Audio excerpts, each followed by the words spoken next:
Welcome viewers, my name still remains Oby Udeze. Today on this book Testimony of the Last Spirit, we will be treating a wonderful topic titled Positivity.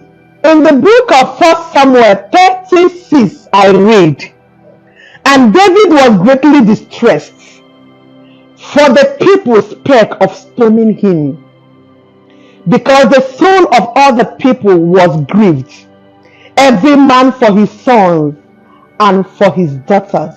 But David encouraged himself in the Lord his God." When you stay positive, it will give you confidence, help you tarry and look forward to the manifestations of God's promises in your life. Even when it seems impossible due to some negative manifestations around you and the long delay to the physical manifestations, you should be steadfast.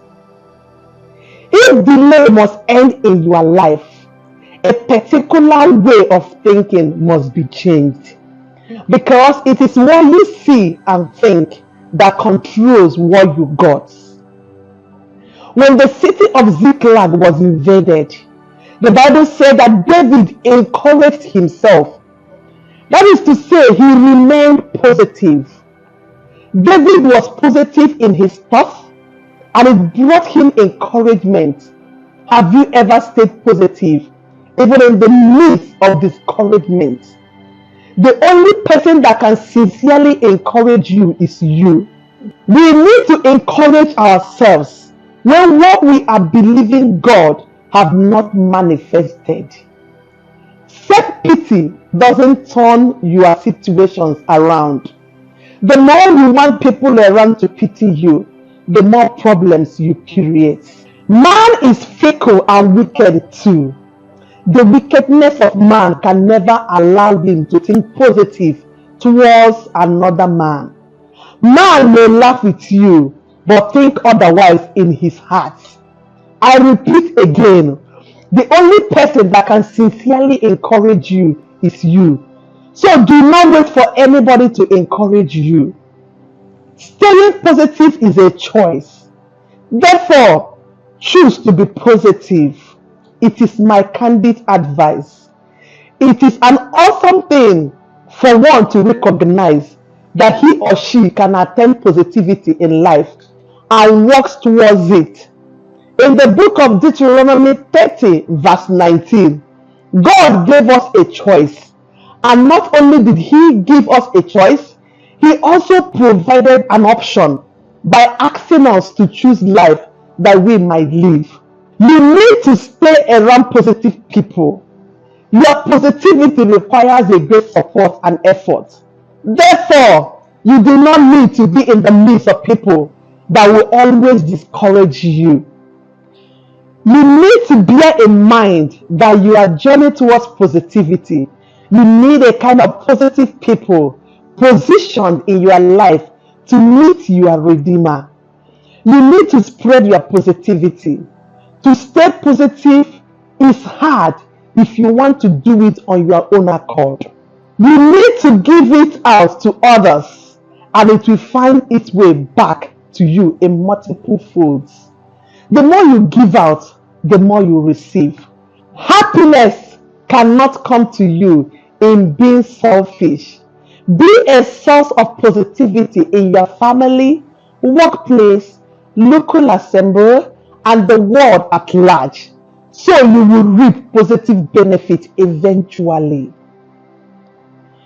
Always remember God's promises. Each time life seems not to be the way you want it, life is usually 10% of what happens to you and 90% of how you react to it. Our reactions to whatever we are going through in life is omnipotent. God is not man that can lie or fail. Therefore, we should always trust him in all situations of our lives and hold on to his promises.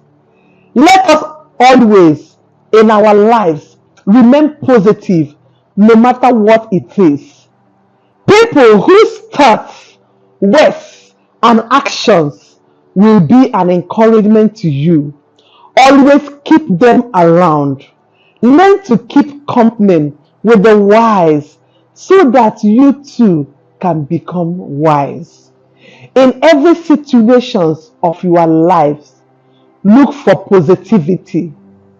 This may be tough because things can get so ugly that one cannot even see the slightest positivity in them.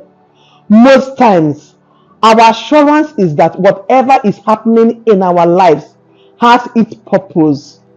God allows the things happening in our lives to teach us the purpose of such things. The blind man in the book of John 9 was blind from birth, and everyone looked only at the negative side in his life. But Jesus saw the positive side in his situation and healed him to fulfill purpose and to showcase the work of God. Every situation of our lives most times is positioned to make us meet our God. Just like the blind man, he was positioned by his challenge to encounter Jesus, his healer. I want to let you know that your present predicament is not a coincidence, but a situation that wants you to stay positive and meet your God. Thank you for joining us today. We have come to the end of today's episode. I want to sincerely thank all my subscribers for the likes, comments, and sharing of my video. See you on our next episode from the testimony of the last spirit.